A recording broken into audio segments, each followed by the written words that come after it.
ఈ మధ్య కాలంలో మనం మోస్ట్‌లీ కూడా వీసా హోల్డర్స్ ఇష్యూసే మనం ఎక్కువగా చూస్తూ ఉన్నాము. సోషల్ మీడియా పెట్టింది కానియండి, ఈవెన్ స్లాట్స్ దొరకకపోవడం ఇలా ఏదైనా కూడా వీసా హోల్డర్స్‌కే ఎక్కువగా ఇష్యూస్ కనిపిస్తూ ఉన్నాయి. గ్రీన్ కార్డ్ హోల్డర్స్ మాత్రం చాలా వరకు సేఫ్‌గానే ఉన్నారు. అందరికీ కూడా ఏంటంటే గ్రీన్ కార్డ్ వచ్చింది అంటే చాలు మనం ఇంత సేఫ్‌గా ఉన్నట్లే అనేది ఒక ఫీలింగ్ అనేది ఉంటది. అండ్ దానిని బేస్ చేసుకొని వీసా హోల్డర్స్ అంటే కొంచెం సానుభూతిగా కూడా మాట్లాడుతూ ఉంటారు. అయ్యో! ఈ మధ్యలో చాలా వరకు ఇష్యూస్ జరుగుతూ ఉన్నాయి కదా! ఇంకా మీకు గ్రీన్ కార్డ్ వచ్చేలోపు ఇంకా ఎన్ని ఇయర్స్ పడతదో కూడా తెలీదు. అప్పటి వరకు అసలు ఇంట్లో సిట్యుయేషన్స్ ఎలా ఉంటాయో అని చెప్పేసి. అంటే మాకైతే గ్రీన్ కార్డ్ వచ్చేసింది. మేము చాలా వరకు సేఫ్‌గానే ఉన్నాము అనేది. సో, ఇంత రీసెంట్ టైమ్‌లో ఏంటంటే యూఎస్‌సీఎస్ డైరెక్టర్ అతను కొన్ని అంటే ఎవరైతే గ్రీన్ కార్డ్ ఉన్నారో వాళ్ళని కూడా ఎవరైతే ఇల్లీగల్‌గా వచ్చి గ్రీన్ కార్డ్ సంపాదించిన వాళ్ళు ఆర్ ప్రాపర్ డాక్యుమెంట్స్ లేకుండా ఇన్‌వాలిడ్ డాక్యుమెంట్స్ ఏవైతే ఉంటాయో అలా పెట్టిన వాళ్ళు. సో, ఇవన్నీ కూడా రీచెక్ చేసి వాళ్ళకి ఫేక్ డాక్యుమెంట్స్ ఏవైతే ఉంటాయో వాటన్నిటిని చూసి ఎవరైతే ప్రాపర్‌గా వాళ్ళకి గ్రీన్ కార్డ్ అంటే ఏ వేలో అయితే గ్రీన్ కార్డ్ రావాలో అలా రాకుండా మిస్‌యూజ్ చేసి గాని గ్రీన్ కార్డ్ తీసుకుంటారో వాళ్ళనైతే డిటైన్ చేస్తాము, డిపోర్ట్ చేస్తాము అని చెప్పి. సో, దాని నుంచైతే ఈ వీడియోలో షేర్ చేద్దాం అనుకుంటున్నాను. సో, ఇంకా ఎవరైనా న్యూగా మన ఛానెల్‌ని చూస్తుంటే తప్పకుండా సబ్స్క్రైబ్ చేసుకోండి. వీడియోకైతే లైక్ చేయండి. ఎవరికైనా యూజ్ అవుతది అనుకుంటే షేర్ చేయండి. సరే ఇక మనం టాపిక్‌లోకెళ్తే ఓన్లీ కూడా అంటే H visa, L visa so, ఇవే మనకి ఎక్కువగా తెలిసినవి. ఎక్కువగా ఇండియన్స్‌మి ఎస్పెషల్లీ మన తెలుగు కమ్యూనిటీస్ నుంచి ఇట్లా సౌత్ నుంచి ఎక్కువగా ఈ వీసాల త్రూనే వస్తారు. 99% ఒక 1% డిఫరెంట్‌గా ఉండొచ్చేమో కానీ. సో, అందువల్లన ఏంటంటే మనకు చాలా వరకు కూడా ఇవే తెలుసు. హెచ్ వీసా, ఎల్ వీసాసే మనకి ఎక్కువగా తెలుసు. 2 సేమ్ వీసాస్ అయినా కూడా లోపలికెళ్ళాక కొంచెం ప్రియారిటీస్ చేంజ్ అవుతూ ఉంటాయి ఈ వీసాలకి. దానిని బేస్ చేసుకొని తర్వాత I-145 చేస్తారు. ఇట్లా గ్రీన్ కార్డ్ వస్తది కదా! ఇవి కాకుండా ఇంకా చాలా రకాల వీసాస్ ఉంటాయి. వాట అదొక మహాసముద్రం లాగుంటాయి. అదంతా మనము తెలుసుకుంటే పెద్ద తలనొప్పి కూడా వస్తది. అలా చాలా రకాల వీసాస్ ఉంటాయి. బట్ ప్రతి వీసా కూడా గ్రీన్ కార్డ్ వస్తూ ఉంటది. అండ్ అలా ఎస్పెషల్లీ దీని ద్వారా మన ఇండియన్స్ కంటే కూడా కొంచెం వెనకబడిన కంట్రీస్ నుంచి వచ్చి ఇక్కడ గ్రీన్ కార్డ్ సంపాదించిన వాళ్ళు ఉంటారు కదా! సో, వాళ్ళు డిఫరెంట్ పాత్ వేస్ చూజ్ చేసుకుంటూ ఉంటారు. సరే ఇండియన్స్ ఉండొచ్చంటే మేబీ ఉండొచ్చేమో. మేబీ మనకు తెలీదది. ఇది ఎవరు ఎలాంటి డాక్యుమెంట్స్ పెట్టారో మనకు తెలీదులెండి కానీ బట్ ఎక్కువగా వెనకబడిన కొన్ని కంట్రీస్ నుంచి ఫర్ ఎగ్జాంపుల్ సోమాలియా కానియండి, ఇలా కొన్ని కంట్రీస్ వాళ్ళు గ్రీన్ కార్డ్ సంపాదించడానికి చాలా వేరే route ఎంచుకుంటారన్నట్లు.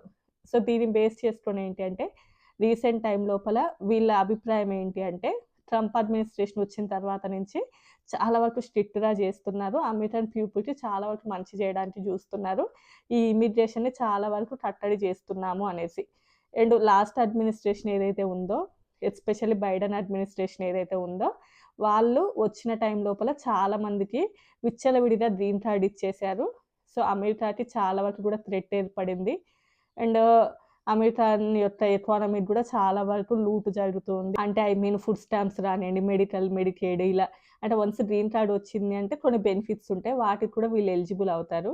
So, American people కట్టేటటువంటి taxes ఏవైతే ఉన్నాయో, సో, దాని ద్వారా వీళ్ళందరూ కూడా బెనిఫిట్స్ పొందుతూ ఉన్నారు. సో, అంటే కొంచెం అంటే సరిగ్గా వాళ్ళకి సాలరీస్ సరిగ్గా లేని వాళ్ళు కానియండి, అలా ఉన్న వాళ్ళకి కొన్ని సర్వీసెస్ ఉంటాయి కదా! కొన్ని బెనిఫిట్స్ ఉంటాయి యూఎస్ఏలో. అవి మనకి రావులెండి గానీ సో, వీటి ద్వారా ఏంటంటే అమెరికన్ ఎకానమీకి కూడా చాలా వరకు ఇబ్బంది జరుగుతూ ఉంది. సో, ఎస్పెషల్లీ లాస్ట్ అడ్మినిస్ట్రేషన్ ఉన్నప్పుడు చాలా వరకు గ్రీన్ కార్డ్స్ ఈజీగా ఇచ్చేసారు అనేది మెయిన్. సో, అప్పుడు అంటే ఇప్పుడు ఏంటంటే వీళ్ళు ఆల్మోస్ట్ గ్రీన్ కార్డ్స్‌ని రీచెక్ చేస్తున్నాము అని చెప్తున్నా కూడా ఎస్పెషల్లీ లాస్ట్ అడ్మినిస్ట్రేషన్ అంతకుముందుంది ట్రంప్ అడ్మినిస్ట్రేషనే. మధ్యలో బైడెన్ అడ్మినిస్ట్రేషన్ కాబట్టి ఆ టైం లోపల చాలా మందికి చాలా ఈజీగా వచ్చాయి గ్రీన్ కార్డ్స్.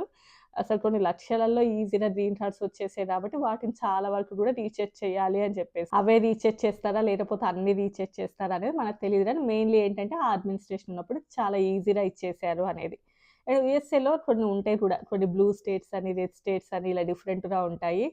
సో, అంటే ప్రతి ఒక్కరికి కూడా చాలా ఈజీగా గ్రీన్ కార్డ్ ఆర్ సిటిజన్స్ అయ్యారనుకోండి వాళ్ళకి ఓటర్ ఐడీ వస్తది. ఆ తర్వాత పాలిటికల్‌గా కొంచెం హెల్ప్ అవుతది అన్నట్లుగా కూడా కొంచెం అదొక డిఫరెంట్ స్టోరీ కూడా ఉంటది. ఇలా చాలా చాలా ఉంటాయిలెండి అదంతా వేరే గాని. సో, ఇంకా కొంతమంది ఏంటంటే ఇప్పుడు యూ వీసా అని జెప్పేసి అది కూడా అంటే ఒక భార్య భర్త వాళ్ళని ఇబ్బంది పడినా, భర్త భార్య వాళ్ళని ఇబ్బంది పడినా, ఈవెన్ డొమెస్టిక్ వయలెన్స్ సో, ఇందులోపల ఎవరైనా ఇబ్బంది పడ్డారనుకోండి, నిజంగా ఇబ్బంది పడిన వాళ్ళు ఉంటే అది డిఫరెంట్. ఇబ్బంది లేకున్నా కూడా జస్ట్ మాకు అలా అయింది అని చెప్పేసి ఫేక్‌గా డాక్యుమెంట్స్ పెట్టి గ్రీన్ కార్డ్స్ సంపాదించడం అన్నట్లు. సో, అందువల్ల చాలా వరకు రూల్స్ అనేవి చాలా చేంజ్ చేశారు. సో, దీనిని బేస్ చేసుకొని ఏంటంటే వాళ్ళ త్రూ వచ్చిన వాళ్ళు ఎవరైనా ఉంటారు కదా! అంటే ఫర్ ఎగ్జాంపుల్ మనం ఇండియన్స్‌మే. మనకేం గ్రీన్ కార్డ్ అలా లేదు. సో, మన హస్బెండ్ వలన మనం ఇబ్బంది పడుతున్నాము అనేదంట చెప్పి ఇట్లా మాకు డొమెస్టిక్ వయలెన్స్ వలన మాకు ఇబ్బందవుతుంది ఇలా అని చెప్పామనుకోండి, మనం ఏ కంట్రీ వాళ్ళమైనా కూడా అమెరికన్స్‌మి అయిపోతాము. అంటే ఇక్కడ ఇంత గ్రీన్ కార్డ్ వస్తది. మనం వర్క్ చేసుకోవడానికి వర్క్ పర్మిట్ వస్తది. సో, ఇలాంటి బెనిఫిట్స్ ఉంటాయి. సో, అలాంటి బెనిఫిట్స్‌ని యూజ్ చేసి ఏంటంటే చాలామంది ఇలా మిస్‌యూజ్ చేయడము. సో, రీసెంట్ టైమ్‌లో కూడా చెప్పారు కదా! ఒక ఆవిడ ఇండియనే. North Indian. ఆల్‌మోస్ట్ ఒక 8 months back or 9 months back అనుకుంటాను. సో, వేరే అతన్ని మ్యారేజ్ చేసుకుంది. అతను అమెరికన్ అతనన్నట్లు. సో, జస్ట్ ఏంటంటే ఒక ఫేక్ మ్యారేజ్ లాగా చేసుకుంటే అటే డౌటొచ్చింది వాళ్ళకి. ఎందుకంటే ఈవిడకేమో ఇంగ్లీష్ రాదంట. అతనికేమో ఈవిడ భాష రాదు. సో, అసలు మీ ఇద్దరి మధ్యన అసలు కమ్యూనికేషన్ ఎట్లా సెట్ అయింది? ఇద్దరు అసలు మ్యారేజ్ చేసుకోవడానికి అసలు రూట్ ఎట్లా క్రియేట్ అయింది అని చెప్పేసి వాళ్ళకి డౌటొచ్చింది. ఆ డౌటొచ్చిన తర్వాత ఇంకా డెప్త్‌గా అయితే వాళ్ళ అబ్బాయి ఎవరైతే ఉంటారో అతను ఇక్కడ యూఎస్ఏలో కొన్ని క్రిమినల్ యాక్టివిటీస్‌లో కూడా పార్టిసిపేట్ చేశాడంట. దానిని బేస్ చేసుకొని ఏంటంటే ఆవిడకి అది రిజెక్ట్ చేశారు. అండ్ వాళ్ళ అబ్బాయికి ఇటు మొత్తం ఫ్యామిలీని డిపోర్ట్ చేశారు. ఆల్రెడీ చెప్పాను ఈ స్టోరీ అంతా మీకు. సో, ఏంటంటే ఇలా వేరే పాత్‌వేస్ యూజ్ చేసుకొని గ్రీన్ కార్డ్ పొందాలి అని చెప్పి చూడడం. నెక్స్ట్ ఇదే కాకుండా రీసెంట్ టైమ్ లోపల నార్త్ ఇండియన్స్ కూడా ఉన్నారు కదా! జస్ట్ దొంగతనం జరిగింది అని చెప్పేసి విక్టిమ్ లాగా ఉండిపోయి సో, దాని ద్వారా కూడా గ్రీన్ కార్డ్ వస్తదన్నట్లు. సో, అది కూడా ఒక రూట్ ఉంటది. ఇలా చేసి ఏంటంటే అసలు ఏమీ జరగలేదక్కడ. ఒకటి జస్ట్ సినిమాలలో లాగా ఒక దానిని క్రియేట్ చేసి, ఆ టైం లోపల పోలీసులు రావడము అండ్ మేమక్కడ ఉన్నాము, మేము బాధించబడ్డాము అని చెప్పేసి అలా ఫైల్ చేపించుకొని అలా గ్రీన్ కార్డ్స్ పొందేవాళ్ళు. సో, ఇలా ఏంటి అంటే అమెరికా లోపల ఎలా అయితే గ్రీన్ కార్డ్ వస్తదో వాటి లోపల ఏదో ఒకటి మిస్‌లీడ్ చేసేసి గ్రీన్ కార్డ్స్ పొందుతున్నారు. అండ్ చాలామంది ఏంటి అంటే డ్రైవింగ్ లైసెన్స్ కానియండి, అంటే ప్రాపర్‌గా డ్రైవింగ్ రాకుండానే డ్రైవింగ్ లైసెన్సు, అసలు సైన్స్ ఎలా ఉంటాయో కూడా తెలియకుండా, సిగ్నల్స్ గురించి సరైన అవగాహన లేకుండా, ఇలాంటి వాటిని బేస్ చేసుకొని కూడా చాలామంది గ్రీన్ కార్డ్స్ పొందిన వాళ్ళున్నారు. ఆల్రెడీ మనం చూసాం కదా! లాస్ట్ టైమ్ ఒక పెద్ద ఇష్యూ జరిగింది. సో, అప్పటినుంచి వేరే కంట్రీస్ నుంచి ఇట్లా ట్రక్ డ్రైవర్‌లలాగా వచ్చే వాళ్ళకి చాలా రూల్స్ పెట్టారు. చెప్పాను కదా! మన వాళ్ళు చాలా తక్కువనే గాని నార్త్ ఇండియన్స్ ఉంటారు.